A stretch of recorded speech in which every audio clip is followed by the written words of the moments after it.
ऐसे अब हम 3-4 सम्मेलन कर चुके हैं। आपने आज डिस्कशन किया होगा, आपने अपने विचार रखे होंगे। अच्छा डिस्कशन होता है, एक प्रकार से क्लैरिटी और डायरेक्शन मिलती है। अभी आपने अंबेडकर जी और गांधी जी की बात की, और हर सम्मेलन में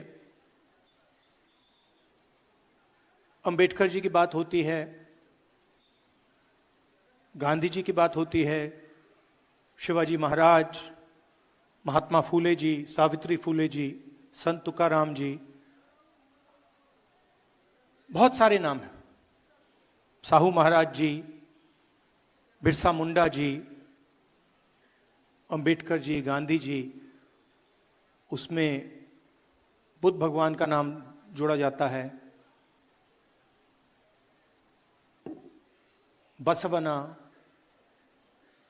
नारायण गुरु। हर प्रदेश में आपको ऐसे 2-3 नाम मिलेंगे।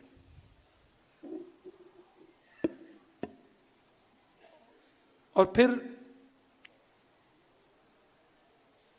उनकी याद करते हैं हम। गांधी जी अमर रहें, अंबेडकर जी अमर रहें, हाथ जोड़ते हैं उनके सामने, माला लगती है। मगर सच्चाई है कि जब हम अंबेडकर जी की बात कर रहे हैं, गांधी जी की बात कर रहे हैं, तो हम एक व्यक्ति की बात नहीं कर रहे हैं।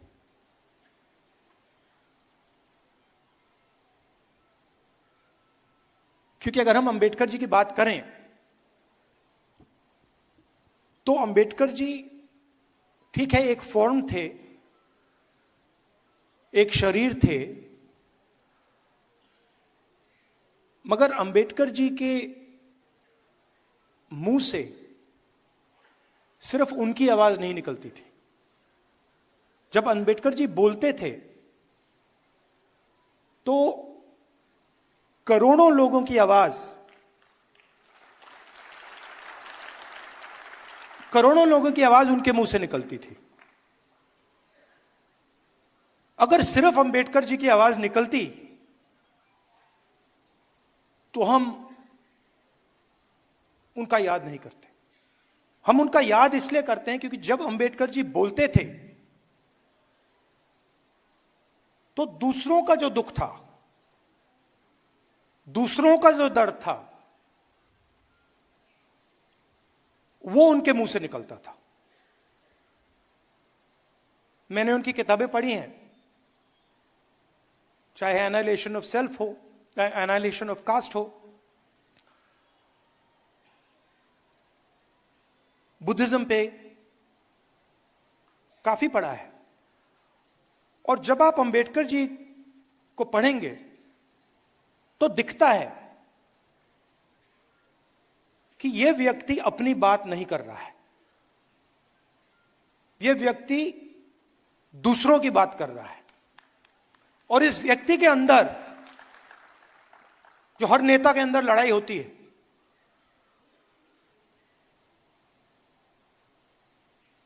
नेता के अंदर क्या लड़ाई होती है? नेता के अंदर मुझ में है, सब में है, मैं क्या चाहता हूं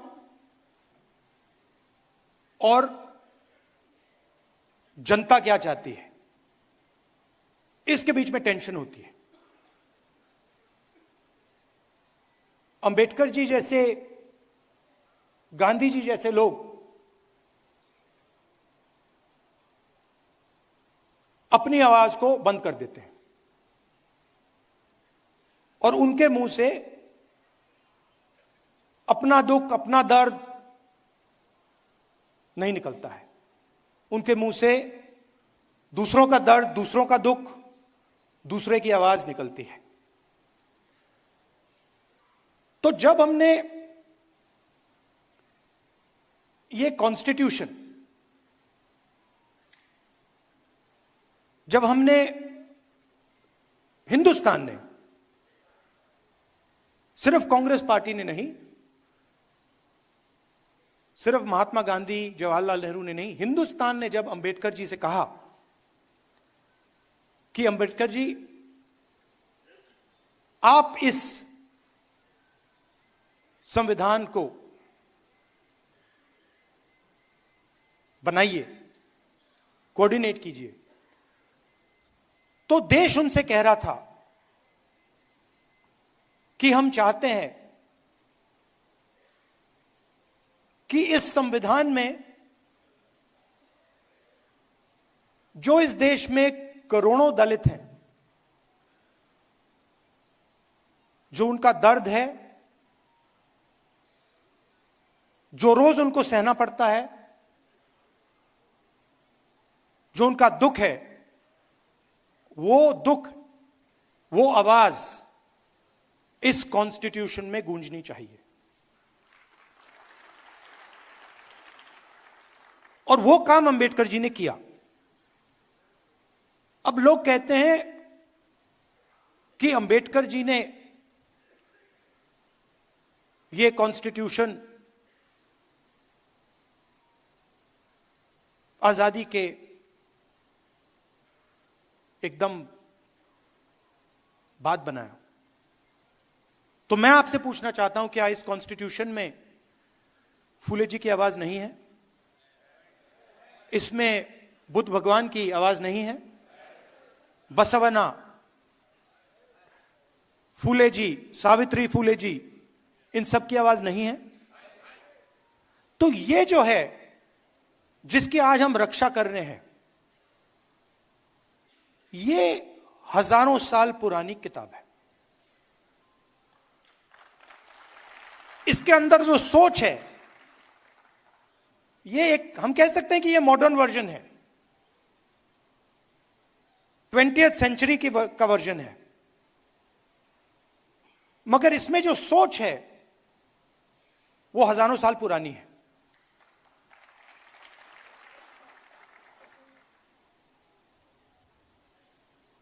जो इसमें कहा जा रहा है वही बुद्ध भगवान ने कहा, वही अशोक ने कहा, वही इन सब महापुरुषों ने कहा, वही अंबेडकर जी ने कहा, वही गांधी जी ने कहा। और इसके पीछे हिंदुस्तान का एक विजन है। यह सिर्फ एक किताब नहीं है, यह एक जीने का तरीका है, मरने का तरीका है, कि अगर हम जिएंगे, देश में जिएंगे, तो एक दूसरे का आदर करेंगे, रिस्पेक्ट करेंगे, और जितनी जगह हम चाहते हैं उतनी ही जगह हम दूसरे को देने के लिए तैयार होंगे। इसमें कहीं नहीं लिखा कि एक व्यक्ति हिंदुस्तान की पूरा धन, हिंदुस्तान की पूरी शक्ति, हिंदुस्तान का भविष्य छीन सकता है। इसमें लिखा है कि समानता होनी चाहिए, वन मैन वन वोट होना चाहिए, सबका आदर होना चाहिए, हर धर्म का आदर होना चाहिए, हर जात का, हर प्रदेश का, हर भाषा का आदर होना चाहिए। तो जब आरएसएस के लोग, बीजेपी के लोग इस पर आक्रमण करते हैं, तो सिर्फ इस किताब पर नहीं कर रहे हैं आक्रमण, वो हिंदुस्तान की आवाज पर आक्रमण कर रहे हैं।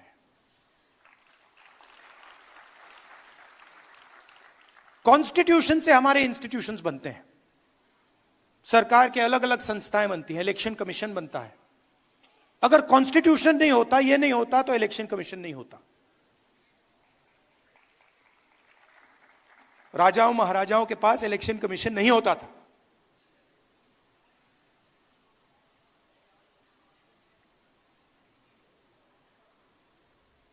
तो इससे हिंदुस्तान का education system, IIT, IIM, primary education system, secondary education system, ये सब निकलता है। पब्लिक अस्पताल यहां से आते हैं। इसको आप मिटा दीजिए, आपको एक पब्लिक अस्पताल नहीं मिलेगा, एक पब्लिक स्कूल नहीं मिलेगा, एक पब्लिक कॉलेज नहीं मिलेगा, सब गायब हो जाएगा।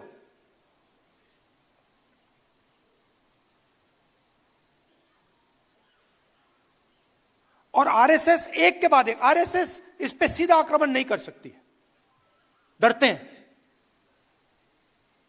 अगर सामने से इसके साथ लड़ गए, वो 5 मिनट में हार जाएंगे।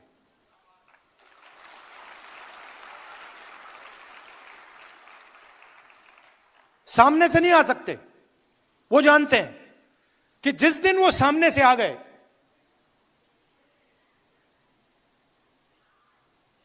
उसी दिन कहानी खत्म हो जाएगी। तो छुप के आते हैं, अलग अलग शब्दों के पीछे छुप के आते हैं। विकास, प्रगति, इकोनॉमी, अलग अलग शब्दों के पीछे छुप के आते हैं, मगर लक्ष्य पीछे से इसमें छुरा मारने का है। अच्छा, दम होता तो आगे से आते, दम होता तो कहते भाई आ रहे हैं, और हम भी कहते भैया आ जाओ।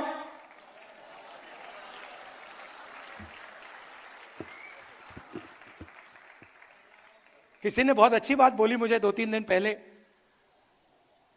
अगर गीदड़ किसी जानवर को गला पकड़ के मारता है तो वो शेर नहीं बन जाता है।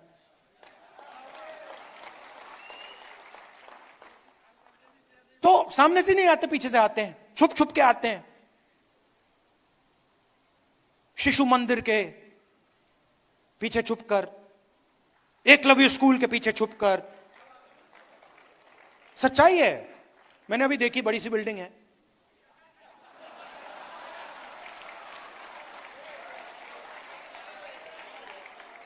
हजारों करोड़ की होगी जमीन। ये शिशु मंदिर का पैसा आया कहां से? ये मध्य प्रदेश की सरकार का पैसा है, राजस्थान की सरकार का पैसा है, बाकी प्रदेशों की सरकार का पैसा है, नेशनल हाईवे का पैसा है। उसको आप कह सकते हो विकास का पैसा है, गुजरात मॉडल का पैसा है, अंबानी अदानी का पैसा है। तो बीच में राहुल गांधी की आवाज नहीं, बीच में से एक और आवाज निकली। नहीं, वो दूसरी है, वो दूसरी वाली है। मगर बीच में मैं सुन रहा था। अब मेरा काम जनता की आवाज सुनने का है, तो मैं सुन रहा था। और पहले एक छोटी सी आवाज आई, छोटी सी थी, जाति जनगणना। वो कोने से आई, वो ऐसे मतलब अगर मीटिंग हो, वो 200-300 लोगों ने नहीं कही, वो एक आदमी आया कोने से, कहता है जाति जनगणना। और फिर आस्ते आस्ते वो जाति जनगणना, जाति जनगणना, जाति जनगणना फैलती जा रही है। इसको हमने जाति जनगणना नाम दिया है। जैसे अंबेडकर जी की सोच, बसवना, गांधी जी की सोच को हमने यह नाम दिया है कॉन्स्टिट्यूशन, वैसे ही जाति जनगणना को हमने नाम दिया है। मगर जाति जनगणना का असली मतलब न्याय है। क्योंकि अगर इस देश में 90% लोगों के पास कोई पावर ही नहीं है, कोई पैसा नहीं है, कोई धन नहीं है, कोई एसेट्स नहीं है,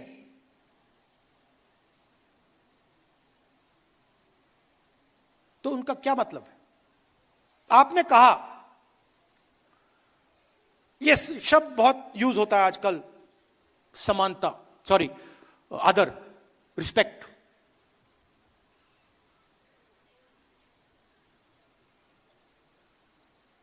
मेरी सोच है कि बिना पावर की, बिना धन के रिस्पेक्ट का क्या मतलब है? कोई भूखा मर रहा है, उसकी कोई सुनता नहीं है, 24 घंटा दुखी रहता है, और मैं जाके उस पर माला लगा दूं को भैया मैं आपकी इज्जत करता हूं, उसका क्या मतलब?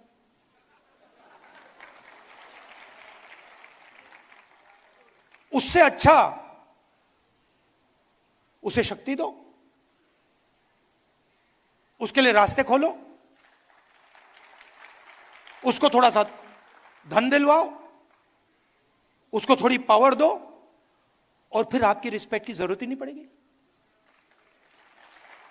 फिर वो अपने आप रिस्पेक्ट ले जाएगा, है ना?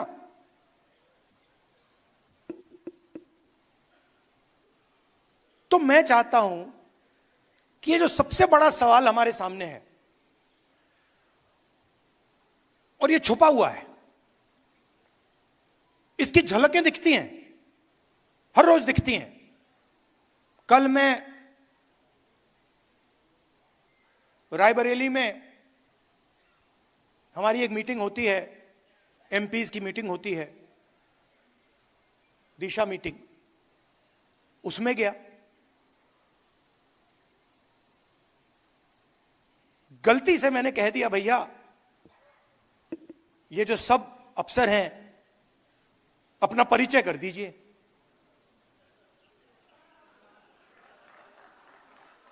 गलती से कह दिया मैंने। अब परिचय शुरू हुआ, उसमें मुझे एक दलित नाम ना सुनाई दे, एक ओबीसी नाम ना सुनाई दे। फिर मैंने पता लगाया, मैंने अपने सेक्रेटरी से कहा, भैया ये इन सब के नाम निकालो और पता लगाओ इनमें से ओबीसी कितने हैं, दलित कितने हैं, आदिवासी कितने हैं, माइनॉरिटी के कितने हैं। झलक दिखी,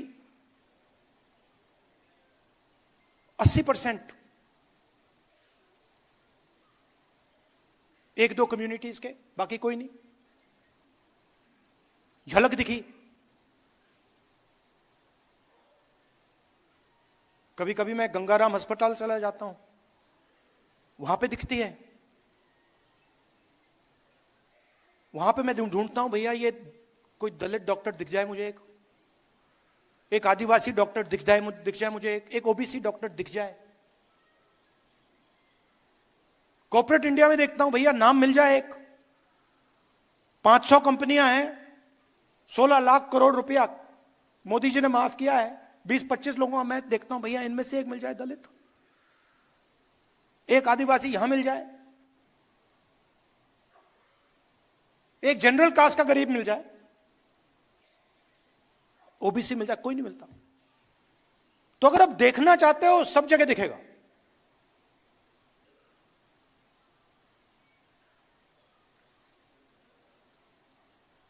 जुडिशरी में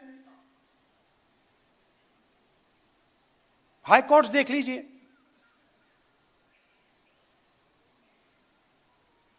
बड़े बड़े अफसरों को देखिए, 90% हिंदुस्तान उसमें आपको दिखेगा ही नहीं। और आजकल तो मैं मतलब डेटा का टाइम है, मैं तो निकालता रहता हूं। मेरे पास लिस्ट है, कभी मैं आपको दिखा दूंगा, चौंक जाओगे आप लोग, ये हो क्या रहा है।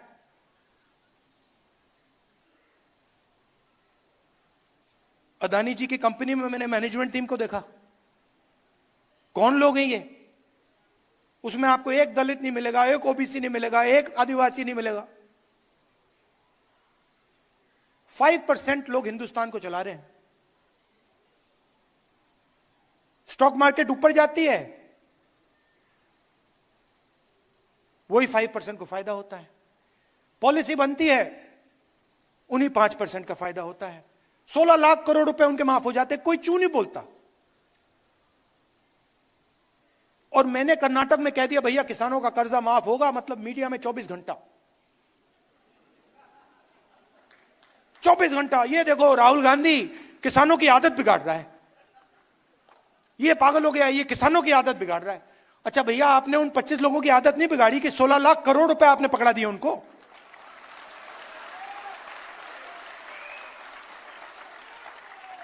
तो जहां भी कोई 90% की बात करे वो आदत बिगाड़ना है। अलग अलग शब्द यूज होते हैं। किसान अगर अपना बैंक लोन वापस ना दे, उसको लाठी मार के जेल में डाल देते हैं, कहते हैं डिफॉल्टर हो तुम, कहते हैं ना। और अदानी जी 1 लाख करोड़ रुपए वापस ना दे तो उसको क्या कहते हैं?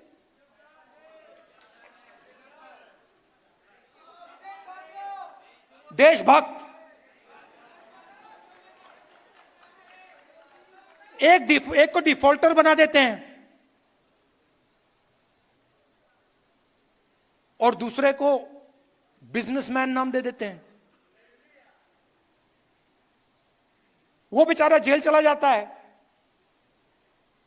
और ये प्राइवेट हवाई जहाज में, मतलब विदेश जाता है।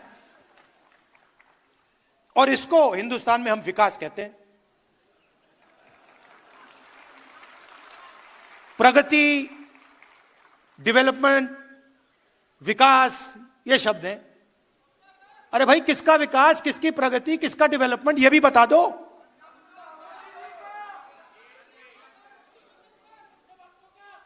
तो इसीलिए ये जो छोटी सी आवाज निकली जाति जनगणना ने, इसने मोदी जी की नींद बंद कर दी। नहीं, मेरे वजह से नहीं हुआ भैया। मैंने जो आपको बोला, ये मेरा काम, मैं एम्पलीफायर हूं।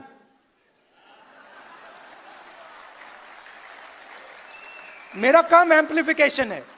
मेरा काम आपके पास आकर सुनने का है। मेरा काम, जो मेरा लक्ष्य है ना, उसको खत्म करने का, उसको मारने का है। जो मेरे अंदर लक्ष्य है कि भैया मुझे ये चाहिए, मुझे वो चाहिए, मुझे वो चाहिए, उसको मारने का है। मैं हर रोज सुबह उठकर उसको मारता हूं। और मेरा काम आपकी आवाज, जो हिंदुस्तान के गरीब लोग हैं, उनकी आवाज सुनने का है। ये मुझ में कोई कंफ्यूजन नहीं है। तो ये आवाज निकली छोटी सी, पहले कहती है भैया जाति जनगणना। मैंने सुना, फिर थोड़ी फैली, फिर और फैली, और फिर उसके बाद मैं देख रहा था मोदी जी का चेहरा बदलने लग गया। ये क्या हो रहा है? देश की जनता न्याय कैसे मांग रही है? जाति जनगणना से सब कुछ साफ हो जाएगा। हिंदुस्तान के हर गरीब व्यक्ति को, चाहे वो जनरल कास्ट का हो, दलित हो, आदिवासी हो, पिछड़े वर्ग का हो, माइनॉरिटी हो, महिला हो, जो भी, सबको पता लग जाएगा कि इस देश में हमारे हाथ में कितनी पावर है, हमारे हाथ में कितना धन है, मतलब हमारा क्या रोल है। और मैं गारंटी देके कह रहा हूं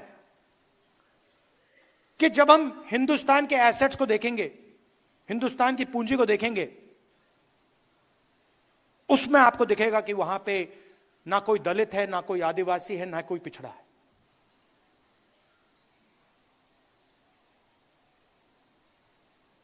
और ये जो जाति जनगणना है, ये जैसे मैंने आपसे कहा, ये किताब नहीं है, ये जीने का तरीका है, ये फिलॉसफी ऑफ लाइफ है।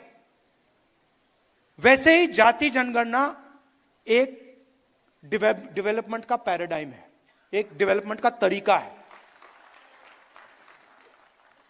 कुछ दिन पहले एक दुनिया में एक बहुत बड़ा इकोनॉमिस्ट है, नाम नहीं लूंगा, वो इनइक्वालिटी पे काम करता है। तो मेरी उसके साथ बात हुई, मैंने उससे पूछा, वो प्रेजेंटेशन दिया उसने मुझे, और उसने मुझे कहा, राहुल, हिंदुस्तान दुनिया में सबसे अनइक्वल देशों में है। और फिर मैंने उनसे कहा, भैया आप एक बात बताइए, आपने हिंदुस्तान की एनालिसिस कर दी, आपने प्रेजेंटेशन दे दिया मुझे, मगर इस पूरे प्रेजेंटेशन में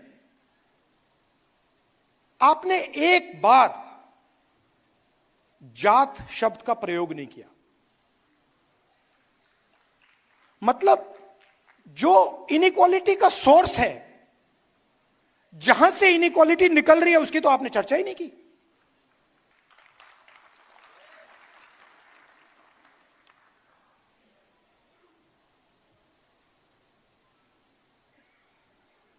मेरे एक दो दोस्त हैं, कभी कभी बात हो जाती है, जनरल कास्ट के लोग हैं। तो एक दिन मेरा एक दोस्त कहता है, मुझे तो जात नहीं दिखती। मैंने कहा, तुझे कहां से दिखेगी?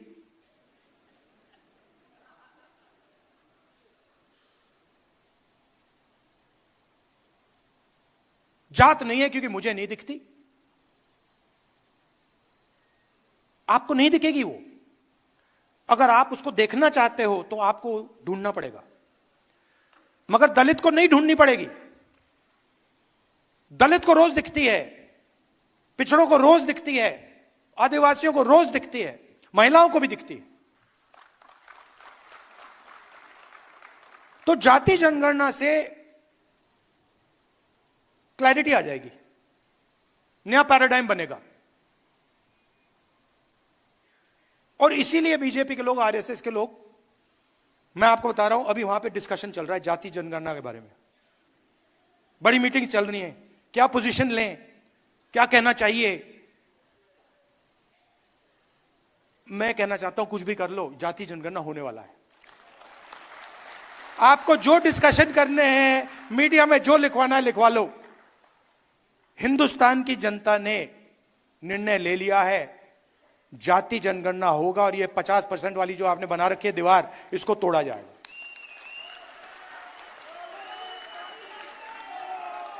तो ये आस्ते आस्ते आवाज बढ़ती जा रही है, इसको रोका नहीं जा सकता।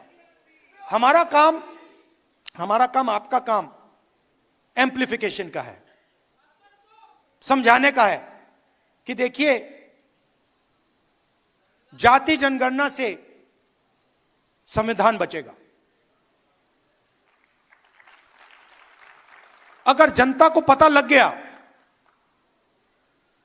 कि उनके साथ क्या अन्याय हो रहा है, तो वो एकदम इस किताब को पकड़ लेंगे और इसकी ये बच जाएगा।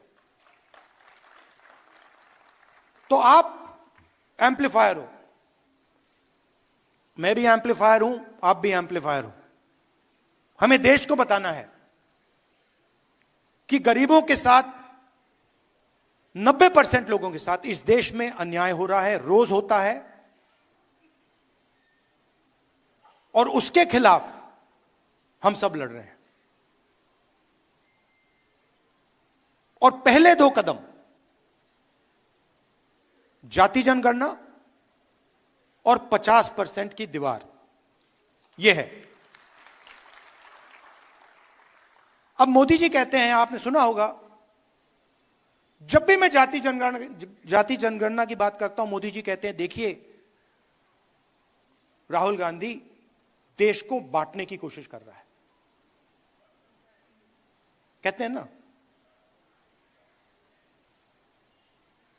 मैं देश को बता रहा हूं कि 90% लोग इस देश की प्रगति में शामिल ही नहीं है। मैं देश को बता रहा हूं कि कॉर्पोरेट इंडिया में, मीडिया में, जुडिशरी में 90% लोग हैं ही नहीं। 100% करेक्ट। अच्छा, अगर आपको देखना है, अगर आपको आदिवासी, दलित, पिछड़े लोग देखने हैं, मैं आपको बता दूंगा कहां मिलेंगे। जेल में, मनरेगा की लाइन में, मैन्युअल लेबर में। ये जो सड़कें बनती हैं, ये जो इमारतें बनती हैं, ये जो इमारत बनी है, ये 90% ने बनाई है। ये जो है ये 90% ने बनाया है, मगर इसका फायदा उसको नहीं मिला, इस इमारत का फायदा उसको नहीं मिला। बस तो यही सवाल है, यही सवाल मैं उठा रहा हूं और मुझे बहुत अच्छा लग रहा है, मजे आ रहे हैं मुझे। जहां भी जाता हूं मैं, मतलब खुशी से जाता हूं, आप जैसे लोगों से मिलता हूं। थिंकिंग एक ही है, आप मुझे समझते हो, मैं आपको समझता हूं। मतलब मैंने इतना लंबा भाषण दे दिया, मैं आपको कह रहा हूं अगर मैं यहां आके 2 मिनट बोल देता आप समझ जाते। जो मैंने आधे घंटे में बोला है आप 5 सेकंड में समझ जाओगे। सही पकड़े, आपकी नियत मेरी नियत साफ है।